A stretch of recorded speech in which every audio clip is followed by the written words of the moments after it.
amazing episode on the One Moment podcast. Now, I have to say, this young lady, and I say young because she's amazing. I mean, she had me wilding out right before the show today. I have to say that. That's how amazing she is. And this is going to be one of the best episodes we've done in a hot minute. And of course, we get the privilege and pleasure of doing it live across 5 or 6 different platforms at this moment. So, listen, before we get into today's episode, I have to emphasize the use of resources. If you're in Canada or the United States or any related territories, you have two major or main resources. One is the 911, another one is 988, which is the local, or excuse me, the National Crisis and Suicide Hotline. Um, you also have local hospitals and local crisis centers that you can utilize. Now, if you are outside of the U.S. And not in any of the related territories such as Spain, UK, Australia, Africa, Israel, anywhere of that sort, please go to a local hospital or utilize local resources. I am not too keen on that neck of the woods over yonder. So you could be triggered by watching anything that we talk about, any of our episodes, this one or any other ones. You could be triggered. Utilize resources if and when you need to. Now we got the good stuff out the way, the most important, right? And we have a very distinguished guest, and it's interesting. Born in England, French first name, lives in Canada, and she's a substance use therapist. That is so wild. Like, you just don't get that bit that mixed bag all the time. And so this is going to be a very special recording, special episode. And I hope I don't mispronounce it. Miss Jen. You got it right. Thank you so much, Kevin, for having me today and for an amazing introduction. For any of you who can see me on camera, I'm not as young as I would like to be, but still fairly youthful and spunky and playful. So thank you again. Well, you look kind of young to me. I mean, how old are you? About 23, 24? Oh, yeah, times three. So I'm a modern hip grandmother. Let's put it that way. right. So listen, I have to ask, okay? This has got nothing to do with the actual topic of the day, but you grew up across the way, right? Or you were born across the way. So how did you get from across the way to over here? And I say over here because this is all North America. My parents wanted a new start. They had a lot of adversity and trauma. My first hit with the adversity was when I was 4 years old. My baby sister died, and it put our family into a complete chaos. And so with that, they put out visas for any country that would take us. It was could have been Australia, could have been California, but we ended up in Quebec, actually Montreal. We went on a ship to Canada, and here we are in Toronto. Sweet. That is so awesome. I ended up when I was up in Seattle back in the middle of October. I tried to cross into Canada. Found out that there was multiple things that stopped me from going into Canada, and it was an awesome experience. Just put it like Under that. anyone, let's put it that way, right? Right, Teachable right. moment. Hey, listen, the name of our show is One Moment, and in that situation, I had multiple moments. Okay, I'm hearing you. Yeah, but no, Canada is an amazing place. Welcome to North America. If you've never heard it before, let me be the first to say it. And that's first and foremost. And then second of all, y'all do amazing work up there. We've had multiple people on our show from Canada, and to see what y'all are doing with y'all's healthcare system, even though it's not perfect, but to hear the stories and to hear the experiences, I'd have to say I'm excited. I'm tickled. I'm really like I'm really satisfied to hear the way that y'all were trying to bridge things and build things together. So thank you for being a part of that solution. Thank you. Well, I believe Absolutely. that gaps provide opportunities for innovation, right? When things are not working optimally, which they don't in many systems, it provides an opportunity. And that's what we try to do. We try to bridge those gaps for people. Absolutely. So let me ask you, you're international certified substance use therapist, similar to myself through the ICNRC, right? Hmm. Mm. How long have you been practicing substance use therapy?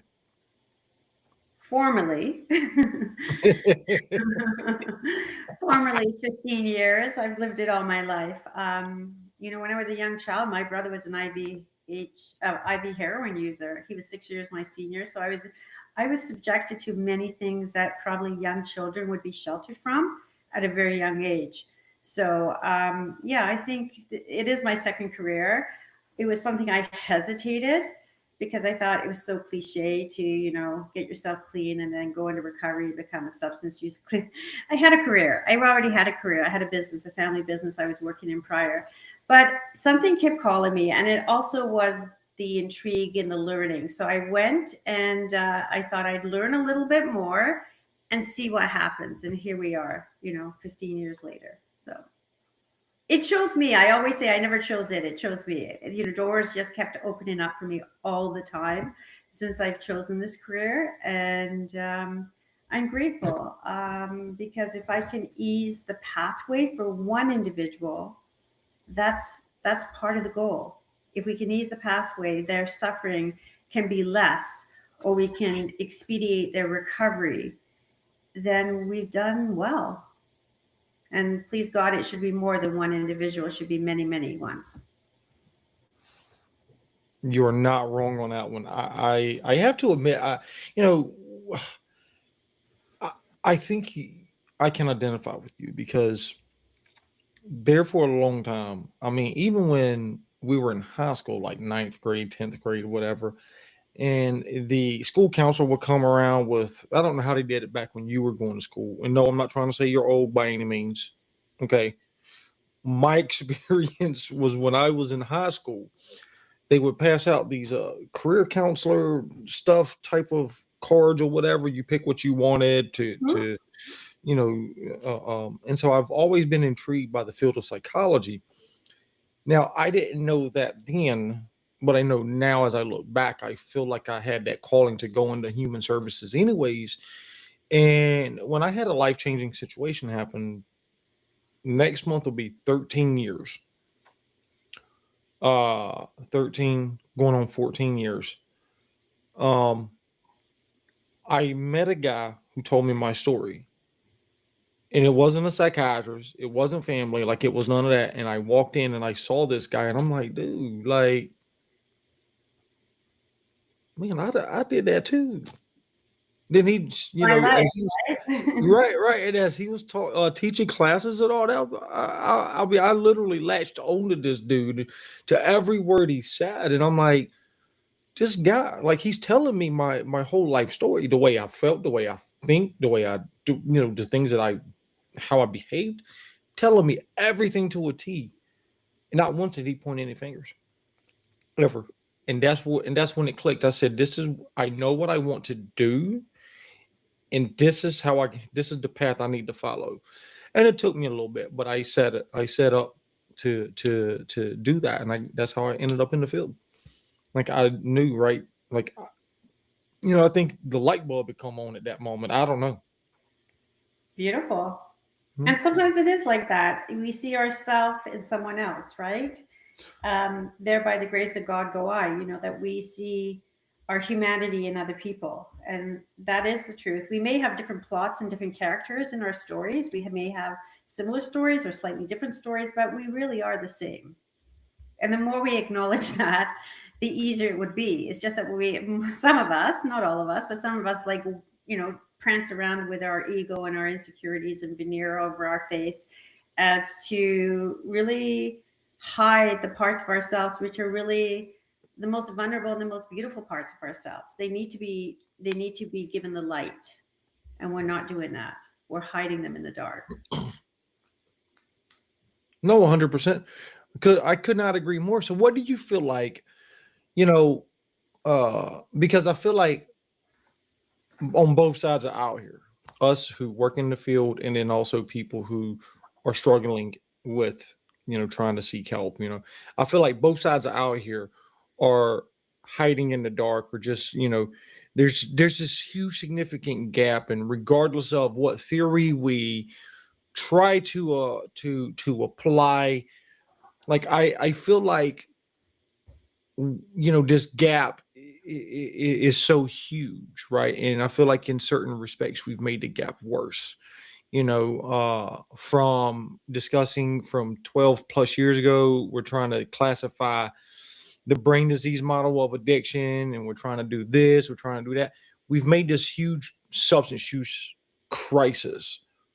My question to you is what do you feel like needs to be done to get us out of the darkness into the light, or going to that way? And I ask because, I mean, you have your own company, and you've been doing this for a lot longer than I have.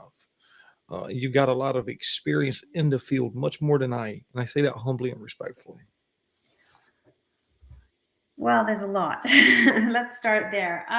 I think the number one thing that we need to do, and I don't mean it as a word, like there's so many issues, and I'm going to touch on them briefly, what I think needs to change.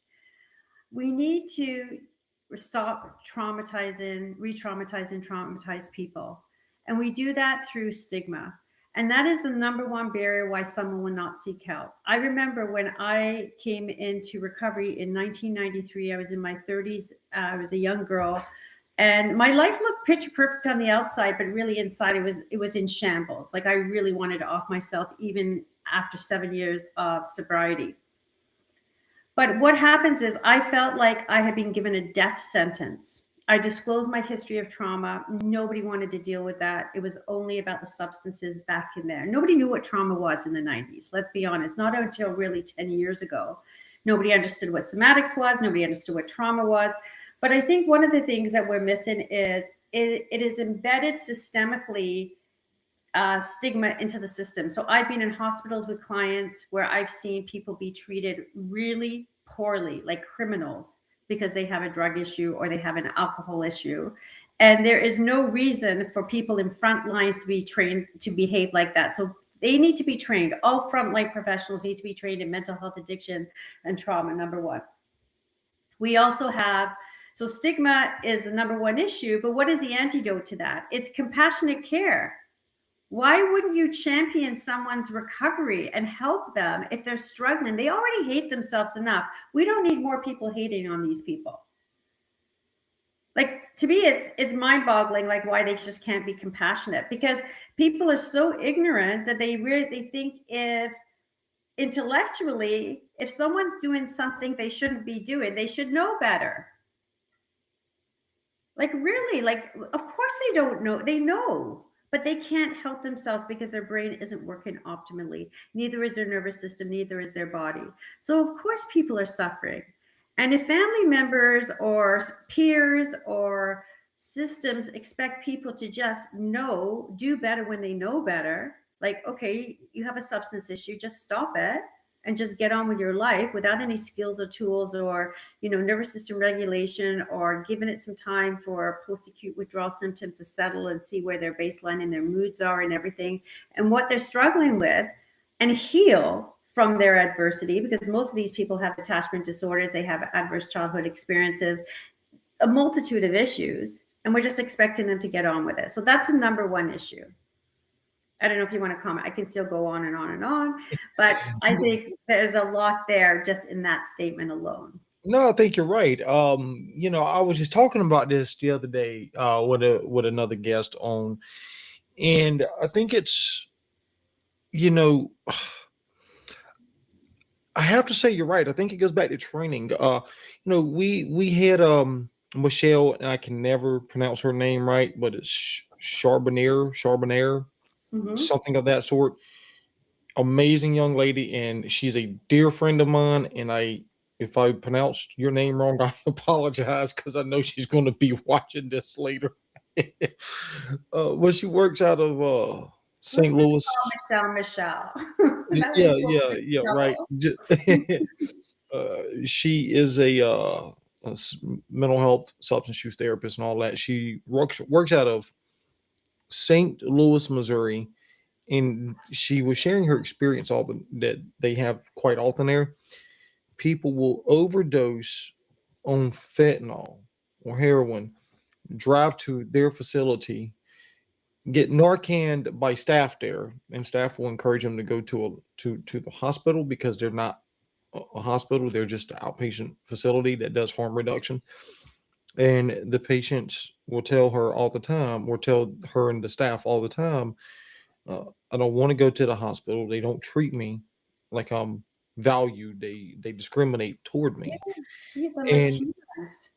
They're not come treating again, people like humans. I've seen it firsthand as someone 100%, advocating for clients. 100%. It's mind-boggling. So that's a big, big part of this. Um, and then I beg your pardon. Sorry, you were saying something, and then I can carry on. No, you were good. You were good. Okay, then. So now that you got this is a very heated subject for me because to me it seems so simple. So training on front lines of all, whether it's educational system, it's political, correctional justice system, whether it's the healthcare system, whether it's corrections, police enforcement, they need to know how to do that because very often they escalate it rather than de-escalate whatever situation is going on. So that's number one. Stigma without saying. If mental health is health, then why are we not treating it like that? It's just mind-boggling. Like, I understand there's a nuance in mental health that doesn't exist in prescriptive physical health. Like, we know how to fix broken bones, we know what to do with heart conditions, all of that. But we're not asking enough questions. When somebody presents even an emerge with like a pounding panic attack issue, which turns out to be a panic attack, but they think they're having a heart attack, what else are they asking? The right questions? Are they asking, do they drink every night? Is there safety issues at home? Is there intimate partner violence? Maybe they're not drilling down enough to find out they just lost their job. Like, any of these things could be causing someone to present in a way that they think they're having a heart attack and it happens to be a panic attack. I'm using that as one example out of many. It could be many different things I'm talking about here.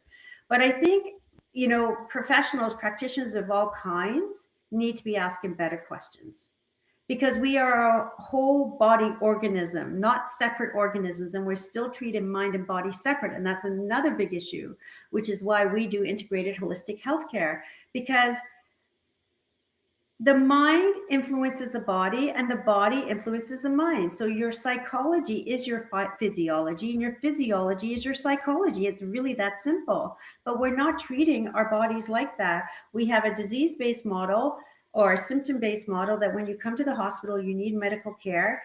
We're going to fix what's presenting, and we're in unrelation to anything else that's going on in that person's life or body.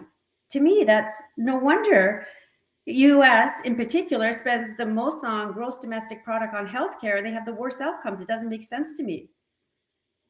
Period. So that's another issue. Services are non-existent in Canada. You talked about Canada at the beginning. The reason I exist is because there's not a better system in Canada. It's very narrow. They're non-existent, non-timely. Very outdated models. Like, newer evidence-based methodologies and research takes decades to become mainstream here. I don't know what it is with anything. There's a resistance, whether it's pharmaceutical, defending medical. I don't know. You could say it's that theory, or maybe it's nothing related to that, but there's a resistance to incorporate newer models. And if you're getting great outcomes, who cares? But you're not. We have high failure rates, and yet we're not adopting newer models. So, someone like myself comes along and thinks, okay, well, I didn't get what I needed. The reason I am so passionate about this is because in 1993, I had been sexually abused by a family member, and it was my brother, not my father, for over 6 years. And they're telling me I have a drug problem. I did. I used substances, but that wasn't my issue. My issue was I had no coping skills and I needed to be healed from chronic PTSD, which ended up being at least 3-4 decades before I finally managed to find the way through for myself later as it became more evolved. So, and I was fortunate enough, tell you a funny story how I got into somatics and nervous system regulation. Was I have been fortunate enough to be taught by some amazing elders, like some psychiatrists, some psychologists who were in their 70s and beyond at the time. And they were like the pioneers in this work in different ways in their contribution to the field of psychology or addiction or whatever it is that we speak. And I remember going to, I was working for a clinic in Toronto called Helix Healthcare at the time, and they were a very progressive clinic, an intensive outpatient clinic in Toronto. And I remember going to this program, and they were inviting some psychotherapists to do some training because they were bringing in these elders from California, Santa Barbara, where all the innovation happens. And interestingly enough, I signed up for this training. I knew I didn't want to do this, but I knew I needed it more than anything. And what it was we used to process emotionally our vulnerability, bring an issue forward about whatever was going on for us. And we used to process in a group of like 24 people sitting around watching us, like screaming, punching pillows, crying, whatever it was that came out in those moments, right? And it felt like in the beginning, you literally were standing there naked in front of everybody. It was raw and vulnerable. But I knew it was the very thing that I needed because I was always, for the most part, I could outperform with my mind, but I disconnected from the neck up. So I needed to get back out of my head and into my body. And so that's what sort of prompted me to go down that route into more of holistic healthcare, somatics, and really look at trauma-informed care because I felt like we were doing such a poor job. And there was no solution given to me. That was another thing that prompted my work. Nobody came to me and said to me, you know what, I think you should be medicated. Not to say that I would agree with any of the things they did, but or that you need an assessment here, or maybe this would be helpful. No, all I got was do 12 steps and your life will be amazing afterwards. So I clung to 12 steps because I had no other solution. And it did get me clean. But it also re-traumatized my trauma because it was so stigmatizing, especially in the male community in particular. You're not doing it right. If I would relapse after a period of time. And I did. I already felt like a failure. It didn't need to be reinforced to me that I am a failure because you're not getting it. You're not doing it right. So eventually, I'm still grateful. I'm not anti 12-step. And I just want to put that out there because I think there's been so much good done, but it dominates the mental health, addiction specific or substance use disorder field quite a bit still. And yet there's so much more we can incorporate. And I'm not saying that's not happening, but it's happening very slowly. And that to me is an issue. I think you're right on this one because, when we look at the gaps, as you were talking about first, and then we look at, your experience, I am the loudest, person in the room who is dead set this thing being not a substance, not a brain disease at all, right? I'm the loudest person in the room that screams that. And it seems like everyone else around me, well, depending on where I'm at, oh my God, I can't believe you're saying this. Oh my God, have you lost your ever loving mind? And it's like, excuse me, 90% of the neck down, right? So when I'm teaching the patient, oh yeah, your nicotine is a brain disease. If you focus on why this, that, and the third, blah, blah, blah, it's a brain disease, it's going to help you get sober. We've been doing that for 12 to 15 years. Since when is the addiction's gotten better. It's not. It's gotten worse. And I think you're right. We preach this from this theory of whatever, whether it's 12 steps, what have you, right? There's this main focus on it, and there's this no room for focus on other things, semantics. Mine is existentialism. I enjoy existentialism. We also forget other humanistic types of theories. And so when we focus on, or when we throw, 10% of the world into this bag, that's, we always say that, you know, this certain amount of millions of people struggle, and it's because of this right here.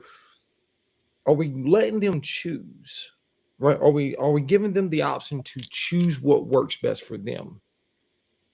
Well, yeah, we're failing people because the bottom line is, there's this dogma in the community. You've probably heard it before, that you don't know what your best thinking got you here. Yes, there's an element of truth to that, but that doesn't discount every other aspect of the person, because that statement is to highlight that maybe your way is misaligned. It may not be optimal, right? And so there's more we can work with, rather than putting someone down and the peer community giving them one-liners that may be misinterpreted and not really supported properly to help them to get to that next level. If we're in conversation with someone, we can work with someone. But if we ostracize people, which that community can be known to do, I'm not saying it's all bad, but if we do ostracize people, no matter where it's happening, whether it's in the hospital or in a medical center or in a room, all we're doing is re-traumatize them. Then there's no other opportunity. That person feels more alone. And there's nothing worse than going out for help, trying to get better, and finding that you're meeting another blocked door and you're more alone than ever, because you can't go back to your old life. You don't want to really hang out there because it's going to kill you, but you can't find a pathway forward in a new way. So I always say, I don't really care how someone gets well, as long as they get well. What do we care? Really, what do we care? We shouldn't be so vested in the right way. We just want people to reach their fullest potential, to look at their, dis-ease within themselves as a misalignment and an invitation to a higher calling. Absolutely. No, 100%. When I started practicing out of the existential theory and started helping people to understand what that drug means and what that feeling means to them, uh, it's exactly what, Dr. Silkworth said. That this feeling is so elusive, right? Like, it's so elusive. And I agree with that. And that elusive feeling is going to be different for you versus for me. It's going to be different for each of us. And, my issue with the medical society is there's this huge stigma that our substance use population is so scum of the earth type thinking. And they're not. They're just people. They're actively at work running businesses. That's what you call presenteeism. They're really checked out, but they're there. No, 100%. Right. And we need to get to, as a general healthcare field, right? Healthcare in totality. I like to challenge anybody, whether you're a GI specialist, whether you're neuro, whether you're, emergency room, whatever, OBGYN, it doesn't matter. A substance use is substance use. Same thing as diabetes, same thing as scleroderma, same thing as encephalitis, same thing as the flu, COVID, or what have you. People are struggling with something. Doesn't mean they're a bad person. Doesn't mean they're misguided morally. It just means that they love a feeling that gives versus going to a GI checkup gives. And so that's my challenge, is to start treating people as people, and not just, oh, well, you're just a scum of the earth type of person. That is my challenge to anybody watching or listening to this, because I am bothered by that. I see it all the time, all the time. Well, it comes back to the education component. Like a lot of not psychiatrists, they would be different, but a lot of, let's say, psychotherapists, for example, or even psychologists, they have a PhD. They're not trained in addiction. It's a specialty, but what are they given? Maybe 13 hours, or a medical doctor's given 13 hours of addiction training. Like, like it's pervasive. It's everywhere. And it's only going to increase because there's a lot of behavioral health addictions, especially technology included, gambling included. Gambling's rampant. In fact, Ontario has just trained and certified a whole bunch of addiction counselors, myself included, because they have such a demand, and in the US, not just Canada, for behavioral health, gaming, and gambling disorders that they needed to get people in before they lose everything in their life, not just their health, their finances, their family, everything. So I think the question is, why aren't we training people to understand and destigmatize a very chronic condition that is really pervasive everywhere? And it doesn't dictate social economic background. It doesn't dictate culturally. It's everywhere. Everybody is vulnerable to it. And until we get that, I think you're going to see pockets of people doing it well and people of doing it not so well. And it really becomes the luck. And it shouldn't be by chance that people get well. This is exactly why the recovery concierge exists. It's not for chance that some people get it or some people don't get it. It's because there needs to be a clear pathway for people that's as unique as they are. And if professionals don't know how to find a pathway, how do we expect family members in distress? I think it's mind-boggling. That seems to be my word of the day today. But there's a lot that's not right about this world, right? Let's be honest. Right. No, I mean, there's so many routes we can carry this path. And I have to say, I definitely would agree with you on that one. Education is key. There's been so many times where, I can talk to a family member and I give them information, and they'll literally tell me, "Oh my gosh, nobody's ever said this before." And I'm like, "You've been dealing with the healthcare system for 20 years and nobody's ever said this to you? Like, what are we doing?" And what are we doing as a whole? Like, and it goes back to education and I'd say education and passion. I have to throw passion in there, because if people do this for a job, for a paycheck, deuces. I don't need you in the field. Just go ahead and get out. Turn your license in, get out. Don't care. Don't need to work with you. Don't need to refer to you. I don't care. Do not care, not one bit. But if you're going to do this because you have genuine passion, now you're talking my language. It's language of the heart. You know what I mean? It's language of the heart. We are in it for the same or similar reasons. So I agree. So we talked about education, but I think we provide education to family members, right, who are really struggling. And that is an absolute component, because a lot of people are even shut out at that, depending even at young ages, from like 13 upwards. In Ontario, a young person has a right to go into a doctor's office without the consent of their parents. Now, I understand that there's privacy is required, and I understand there's an off chance that a child could be in abusive situations, but there's probably an off chance more than the norm.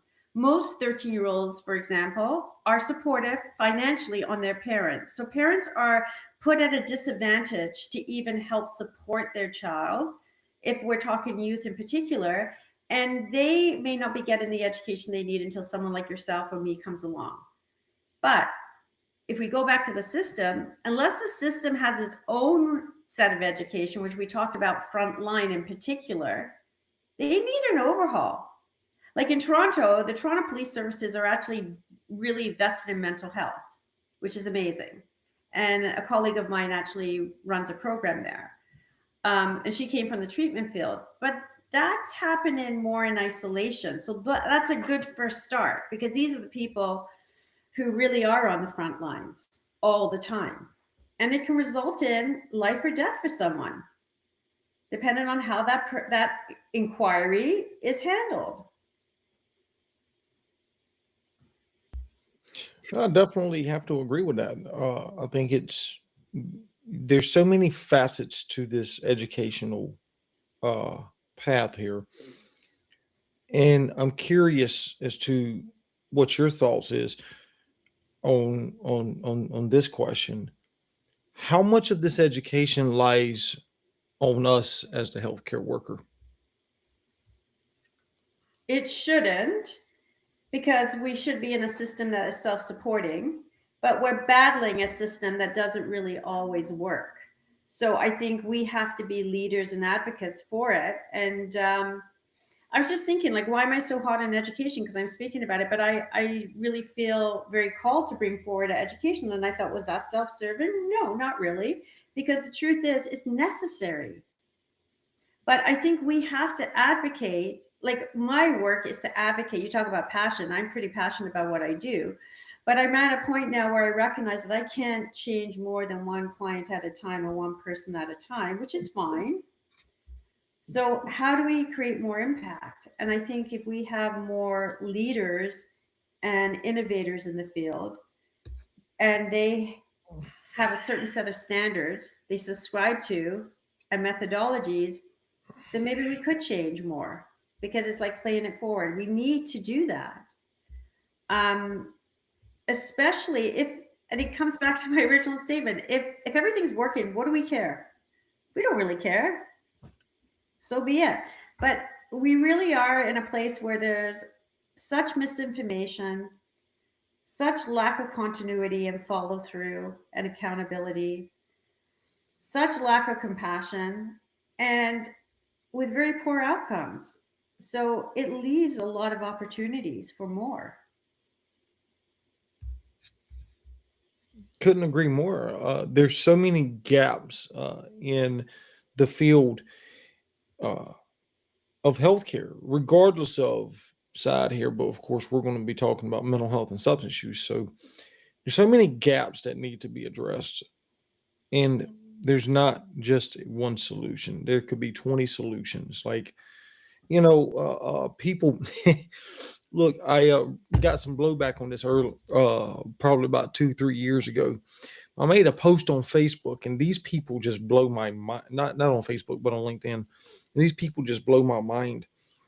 And I asked them. I said, how many people truly think that the healthcare field, mental health and substance use, is overregulated? Literally, okay. That was my question. One or two people. Oh yeah, absolutely. The other 99, 98 folks said, no, we don't have enough regulation. You have people that can't even get help. You have people that are struggling with providing help. You have lack of coverage in many areas of the field. And when I say many areas, demographically, geographically, and professionally across the spectrum here. We need more regulation. Doesn't make sense. There's too much fat in the system, right? When you need Right. to trim it, right? And make funding available for where it's needed. And in Ontario in particular, in Canada, there's not, like, basically most people would pay privately for their coverage, not through insurance company like it is in the US. And another thing, the US and the US adopted the disease-based model based on the fact that if it became a disease-based model, they could put it through insurance companies. That is an absolute fact. And it still dominates the way we treat people today. You're laughing, but what are you laughing at? But it's a fact. So, like, what are we doing here? Like, it just makes me crazy, the whole thing. Yes, we need more leaders. We need more voices. We need more advocacy. And that's why I'm really passionate about what I'm doing, because the system failed me as a young woman. And then when I needed to navigate therapeutically for my teenage son back then, at the time when he was 15, it failed me again. And that's what, when I said it to you at the beginning of this interview, my work chose me, not the other way around.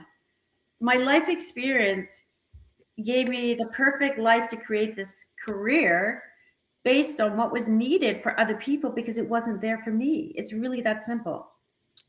Like, it was mind-boggling that someone like myself without a PhD has to figure this out than someone with a PhD who can't.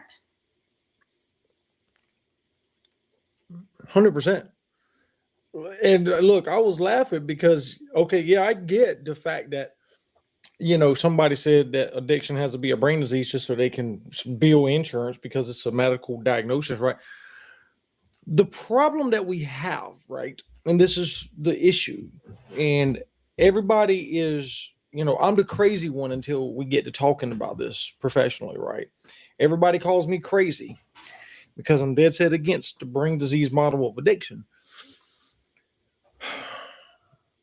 If that was so true, number one, and if it was in fact a fact, number two, in reality, you would think that we would have made a dent in the positive progress of addiction, because everybody is working out of the disease model of substance use, right? Or the disease model, right? That would be number three. First and foremost, we can break it down one by one. And we can only, all we need is the last one. So I'm gonna skip the first two and jump straight to the last one. Has addiction, or the problem of addiction, has it gotten better over the last decade and some change, or has it gotten worse? The actual issue itself, correct? Yes. Has addiction gotten worse? Right. So if it's gotten worse, how can we continue as a field to practice out of the disease model of addiction and swear to God that it is the best and accurate and most right thing to practice from? Mm-hmm. It doesn't make sense. As you said earlier, we need to get to a point in the healthcare field, especially us who practice in substance use, we need to make our voices louder, that something needs to change, and there's more to recovery than the disease model. Well, they're 100%. I think the problem here is we're missing one important element, and that's our humanity. A lot of what people struggle with is just being human and getting through life. Life is hard. Life is uncomfortable. Life is painful. And that's part of it. And I believe there's spectrum depending on where you come from and what your life experiences are. We all have different chapters, and some of us had adversity. Just like I said to you, like the workers in my house today, they were laughing because they think I have this golden picture life, perfect life. It was never like that in the beginning. It may look like that now because I've worked hard for it, but I have a tenacious spirit that wouldn't quit, because my commitment to my recovery has been as tenacious as my commitment to my substance use disorder. Like, I could figure out how to score if I wanted to get used in a snowstorm. I drive anywhere. So why wouldn't I do that for my own recovery? So we have to realize that, there's the human aspect of ourselves, which I think is partially a spiritual component, like the essence of self, intergenerational trauma that's being passed down from generation to generation, and working through that. Like, it's not all bad. Like, what are the elements I want to keep? What are the elements that don't serve me anymore? What are some of the adaptions that I've grown out of? Like people pleasing, caretaking, overachieving, right? Like, when can I stop? Is it safe to stop? For me, I've been a runner all my life, achieving, because I couldn't stand myself. I looked at myself. I couldn't even look at myself in the mirror as a young woman. I hated what I saw. So I want to get people to the place where they could actually fall in love with themselves again. Can you imagine if we had a world that wasn't divided by hatred and perfectionism and all the things, and just like could just be and stop doing and just be kind and compassionate and loving? And it's like recovery is a take two. It's an opportunity to get the best life ever, because most illnesses, you're going to get a worse life. So I do think that we need to incorporate the human spirit into any growth model, whether it's stoicism, whether it's peak performance, whether it's recovery.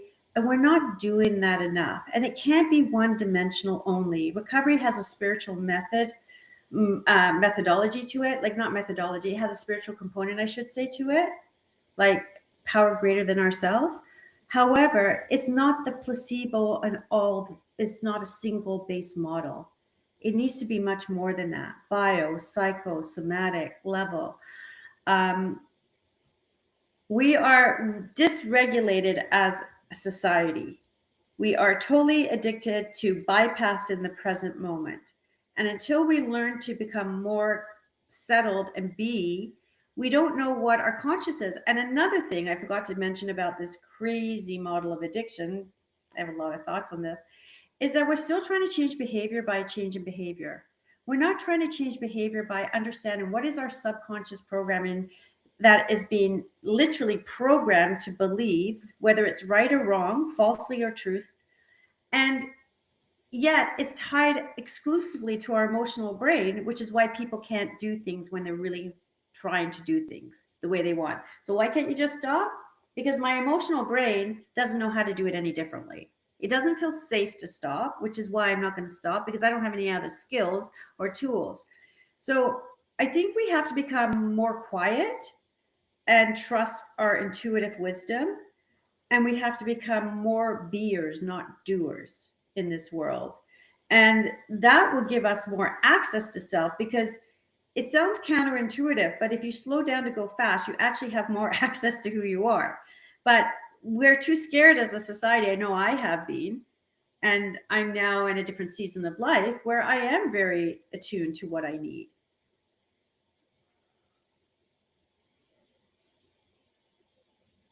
No, 100%. And I just realized I was muted there. Just for a second, so it's okay. No, but there's this whole idea that we are we're more than just our behavior. We're more than just our thought process. We're more than just the way we feel. We are people who walk, think, breathe, live, experience, exist, eat, use the bathroom, go to work, build relationships like you and I have been doing. We're people who go to school, who like to thrive, who like to live, who try to innovate, try to flip tables, try to the whole nine, right? Like we're people who, maybe you're into procreation business. I don't know, but we're people who do all sorts of things. We're more than just a theory. Because it's We the are right thing to do sometimes. right. It doesn't have to be for any gain. Sometimes just seeing someone who's suffering, instead of turning a blind eye, making eye contact might be the right thing to do. Maybe giving them a meal might be the right thing to do, but we're not doing that. We're self-indulgent, typically No, speaking. 100%. I could not agree more. You are speaking my language. I've been screaming this since January 2019 when I stepped foot in the door. And I've had people look at me like I was insane and crazy, like, oh my God, you're Yes, just I get it. and I'm Well, like, I've been that person on my side. I feel like I've walked an alternate path, because why can't you just dumb it down and be like everybody else, right? But sometimes maybe we're not like everybody else because we're not meant to be like everybody else. And I finally accepted that. But I think for a long time, I wanted to belong somewhere. So we kind of we sell I always say we trade our authenticity for attachment. In other words, I want to be in this community. So being in this community, I'll give up what I think about my truth. And I did that for a long time too, and that didn't work either. Right. That's because we are selling ourselves for something that's Selling your not soul real. out, yeah. Right, right. You know, I was in a conversation with a guy who was like, at that time he must have been like sober for like 35 years. Great dude. I'm not going to mention his name up here out of respect to him. God rest his soul, okay? But I remember talking to him, and it slapped me in the face. Now it slapped me in the face like real hard. I feel it. But I remember talking to him. I'm like, well, such a, hey dude, well, how come you can't do this, or how come you can't say this or whatever? He was like, Kev, I need to think about it for a day or two, maybe even a week. And I'm like, freaking simple. It's just do it. Like, it's not that hard of a decision to make. And he said, Kev, what is right for you might not be right for me, and what's right for me might not be right for you. And I'm like, ooh. And so, as you were just saying, I had, told you it was slapping me in the face. And so, too often than not, man, if I am not living authentically for and with self, I can't be authentic or be myself or be genuine with anybody, regardless of who you are or anything of that sort. I have to be, I have to be me. Well, it's not your fullest expression either. You can't be your fullest expression of yourself. If you're conditioned to behave in a certain way, or you're doing it because you're scared or fearful of something, right? Absolutely, 100%. Absolutely. So listen, let's change the kind of topic, or change the tune here. All right. I want to get more into you, because I think we've got enough. I think we cleared a lot of, We killed the system. Right. Sorry about that, guys. No, you were. Hey, listen. I could so carry on the conversation 100 miles in that area, and there's plenty of time to tackle that. All right, there's plenty of time. In fact, I sent we were promoted again, and so your name came up on the new sheet, and so I sent the lady who you work with, sent her another email about you getting you signed up for another for a recording, and she emailed me back. She was like, Kev, I think we got a recording tomorrow talking about today. And I'm like, okay, so I'm letting you know, go ahead and book it again. I think we're booked out for like 7 months. Book you another episode. I'm telling you that right now. Okay. Thank you. Absolutely. I love to talk to like-minded people. Like, we need to align and create the forge, right? That's necessary to change things for the better. If that's what we're trying to do, we're not trying to disrupt for the sake of disrupting. Like, the world today there's a lot of dividers out there. We're not trying to divide because we're trying to divide to unite, to optimize, to get people from their maladaptions to stability to flourishing. Everybody has one precious life. Let's make it the best. Why wouldn't you? 100%. I mean, you're right. I'm not a avid speaker against the brain disease model of addiction, just to be, a divider. No. But I think that's what people think. That's why I brought it up, Kevin. I think no, 100%. When you're a disruptor, like, oh yeah, this one way, because I think people hang on so tight to what they believe in, whether it's 12-step, whether it's SMART, whether it's whatever their belief is. It's very generic. That if they don't have that belief, they don't know who they will be. And so that feels like a little bit like free floating, right? And so that can be terrifying for some people. So they hang tightly. And so when someone comes with a counter belief system, it may feel very threatening to them, and that's when they get defensive. Absolutely, 100%. And I want to say I second what you said, though, because what you said is true. People like you and I, we are builders. Let's bridge the gap. Let's challenge the status quo, because there's so much more out there to use to be able to help people. Like, I have literally worked with people of the minority status, and I don't know if NAACP is huge in Canada, or maybe it is, maybe it's not. I'm not too familiar with. I'm not sure the Yeah. language specific, but anyway. Okay, so very similar. So I have worked with people in recovery, and I've said, well, listen, how about this? Since we're reducing here, let's get you more active here in your social life, right? Like, join a local NAACP chapter, get active in the community. Mhm. And it worked for them for a little while. They were able to get active and they reduced their use of illicit substances. That's a part of recovery, right? Like, that's huge because they went from using daily to using once a week. They were active, right? And there's more than just the 12 steps, said respectfully. There's more than just other forms of, there's a whole world out there. Yeah, If psychedelic therapy, maintenance addiction, and like drugs, MAT programs. Like it's a new frontier. Right. There's so many more so there's so many resources out there that recovery can be anything we want it to be. It can be anything we make it. Correct. Absolutely. So, wow. I love it. Oh my gosh, I love it. So, I want to get into more of some of what you do personally. Is that okay with you? Because Absolutely. Yeah. there because there's so many things I can keep going down that line and that path with you in a whole new degree. Okay, so you are, and I'm gonna read this out here. Okay, you are the founder and CEO of the Recovery Concierge. I Concierge. apologize. Thank Yeah. you, Concierge, a premier service for mental health, addiction recovery, trauma healing, and peak performance. Um, so tell us about that. How what made you go into that, and what all do you do? Things like that. Okay. So the Recovery Concierge was innovated out of what wasn't here in Canada. So when my 15-year-old son back then in 2003, 5 came to me, the school, he had suicide ideation for a period of time. And the school came, said, you need to pick up your son. And when I picked him up, I remember saying to him at the time, I go, what's up? Listening to him. We're sitting in the car parked.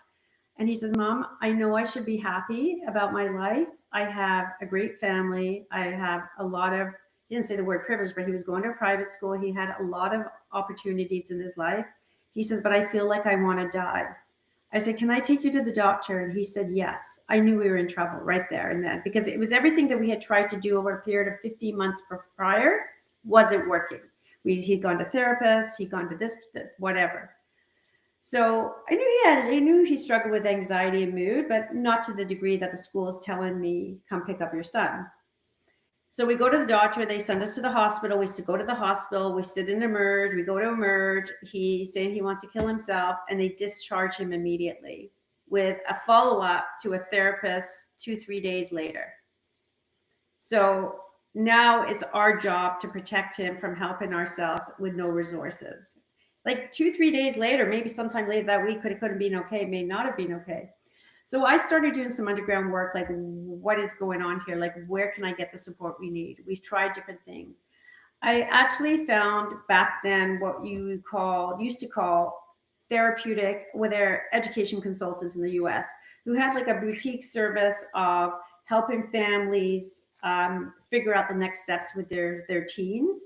And it was based on psychological assessments, testing everything, and intake. And they also then would then take all that data and information and then find the right fit of a program for him. So my son back then was navigated into a therapeutic program, wilderness program. You may have heard of them in the US.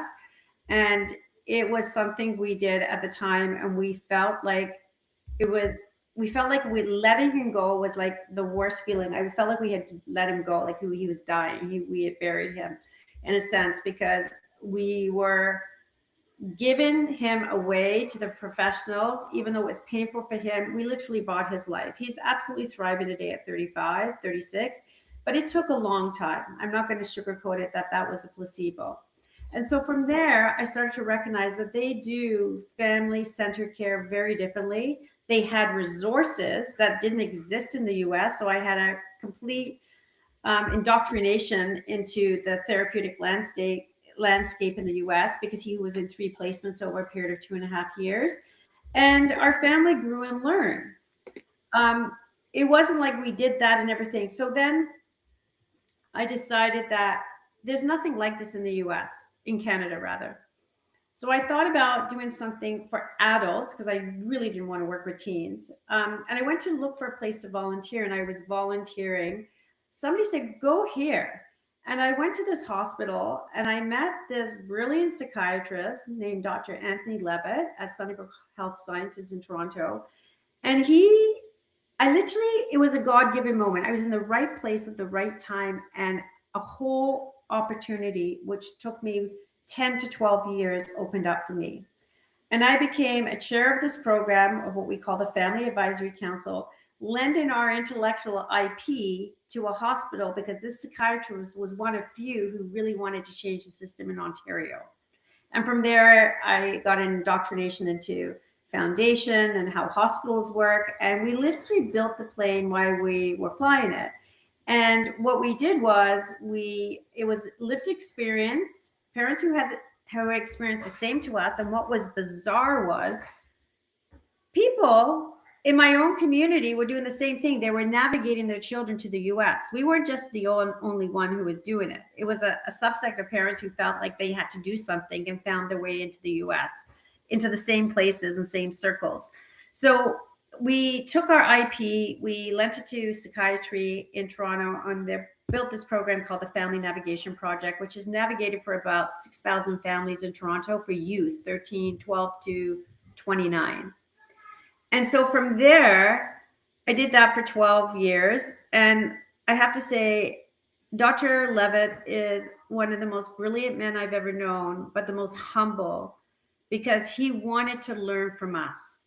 He didn't hide behind his degrees of academics. He was chief of brain sciences. You can't get much smarter than that.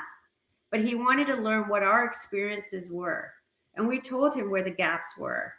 And then we built this program to fix it. So that was a brilliant opportunity. And then from there, after my time there, after about 10, 12 years, I said, you know what? I want to do my own thing. And I wanted to work with adults. So basically, the idea behind the Recovery Concierge is that different people need different tools at different times. And not everybody needs to go to therapeutic treatment or inpatient treatment. Some are outpatient, intensive outpatient. Some just need coaching, depending on their readiness. Some people need sober monitoring. We've done a lot of sober management with breathalyzers for law enforcement when there's childcare access or people are trying to build trust again after they've lost it with their loved ones. And we created different programs. But what I really found was I fell into neuro-linguistic programming, neuroscience, attachment theory, somatics. And I recognized like there's a whole frontier here that's not being touched. And so from there, I kind of built my own programs. I still work with clients one-to-one, not often. And I built my own programs around how to take people from into their subconscious, reprogram and deprogram them, let them understand their attachment theory or whatever, and then move them through to obviously flourishing. And that is really what I want to share with the treatment community and addiction professionals and mental health professionals, because I don't feel like people, it's not that I'm so clever and so brilliant, I'm not. There's a lot of gaps in the system, and people really don't have the right training, especially in substance use disorder in particular. And there's so much more we could be doing. It's not about getting someone sober. It's again getting them to really flourish. It's about emotional sobriety. It's about confronting your humanity, confronting your edges. And really, the invitation to all of that is when you have some sort of adversity in your life. And it could be illness, it could be grief, it could be mental health, it could be substance related, it could be anything that really invites someone to their higher self. And that's really what the Recovery Concierge is all about. In a nutshell. Right.